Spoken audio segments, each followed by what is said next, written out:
और इस वक्त की बड़ी खबर आती हुई बारामूला उत्तरी कश्मीर का ये इलाका हमले से जुड़ी हुई है। सूत्रों के मुताबिक इस हमले को जैश ए मोहम्मद की डिस्ट्रॉय टीम ने अंजाम दिया है। तो बड़ी खबर आती हुई बारामूला में हमले पे जैश ए मोहम्मद का नाम आया है। आतंकियों ने रात को अलग अलग दिशा से हमले को अंजाम दिया। तो दूसरा पॉइंट कि अलग अलग दिशा से आए थे आतंकी जिन्होंने बारामूला के इस कैंप में अटैक किया। मकसद एक बार फिर उसी तरह का उरी जैसे हमले को अंजाम देना। आतंकी 2 दिन पहले ही हमले के आसपास के एरिया पर उन्होंने रेकी की थी, स्थानीय लोगों से मदद थी स्लेपर कैंप में।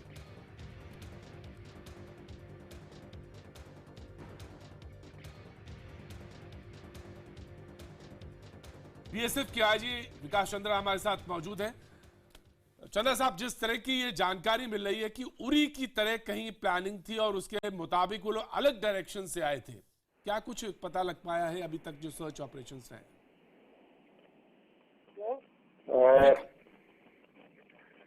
ये जो घटना है कल की वो तकरीबन 10:30 बजे के आसपास की है जी। ये बारामूला के मिड में ये कैंप है आर्मी का, और उसमें हमारी बीएसएफ की एक कंपनी है जो को लोकेटेड है।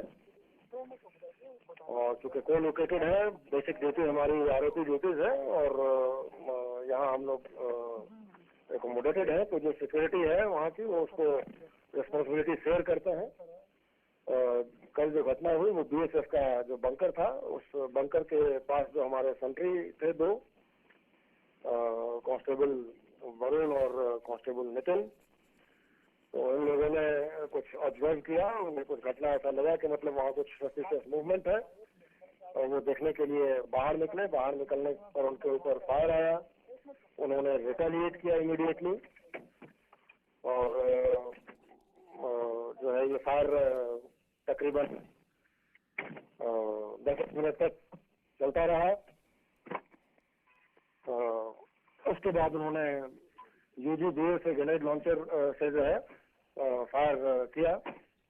और जब हमारे लड़कों ने देखा कि अब मतलब इनको बंकर के अंदर से फाइट करना थोड़ा डिफिकल्ट हो रहा है, ये बाहर निकल करके और फाइट करना स्टार्ट किया। और उस समय जो है ग्रेनेड लॉन्चर का एक ग्रेनेड जो है उसका आर्सेनल इनके गोइन की जो पार्ट है उसमें नितिन कुमार के लग गया।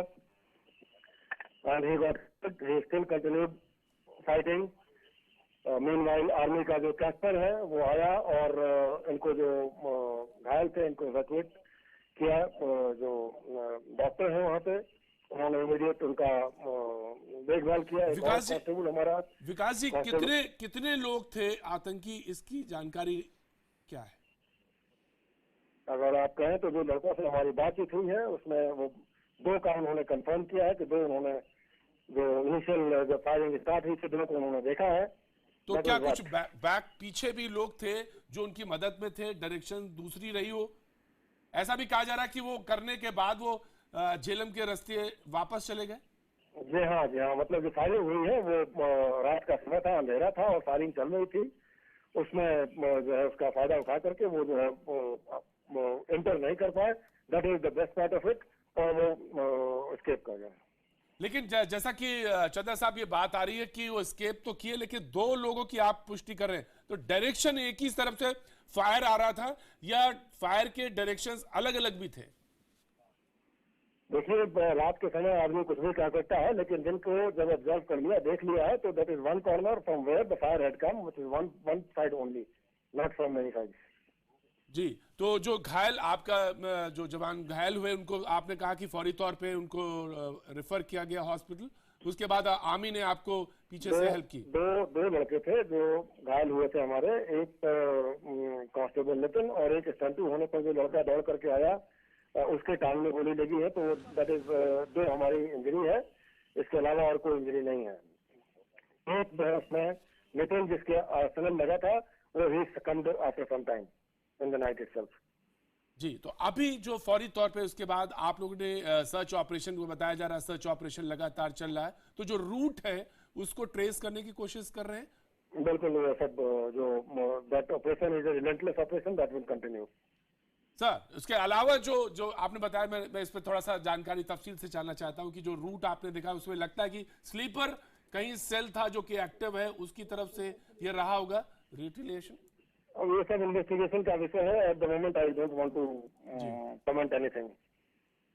लेकिन आपका कहना है कि 2 ही आतंकी आपने उस वक्त आपके जवानों ने आइडेंटिफाई कर पाए। ये 2 को देखा है, और जंक्शन कुछ भी हो सकता है, 4-5 लोग कह सकते हैं, लेकिन 2 उन्होंने ऑब्जर्व किया, दिखा है। लेकिन एक जानकारी जो अभी हम लोग को मिल पा रही है कि जो फायर ओपन हुआ, जो भी आप भी कह रहे हैं ग्रेनेड से फायर हुआ, वो बहुत नजदीक से आके हुआ, यानी वो कैंप के बहुत नजदीक तक आ गए, ये बात सही है?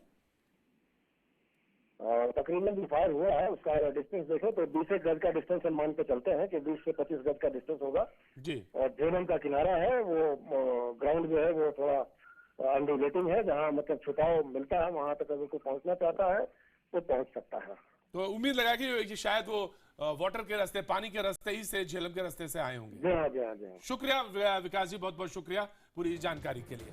तो हमारे साथ आईजी बीएसएफ विकास चंद्रा पूरी जानकारी शेयर कर रहे थे कि पानी के रास्ते 2 आतंकी जिनको वो आइडेंटिफाई कर रहे हैं, उनके जवान बीएसएफ के जवानों ने सबसे पहले उन्हें देखा, तो बीएसएफ के जवानों ने सबसे पहले उन्हें देखा, उसके बाद ग्रेनेड से भी फायर हुआ और 10-1 मीटर तक वो वहां तक कैंप तक पहुंच गए। जो ये जानकारी मिली है उसके मुताबिक 10 मीटर तक वो कैंप के पास पहुंच गए थे और झेलम के रास्ते ही आए थे दोनों आतंकी। स्लीपर सेल की भूमिका से इनकार नहीं किया जा सकता।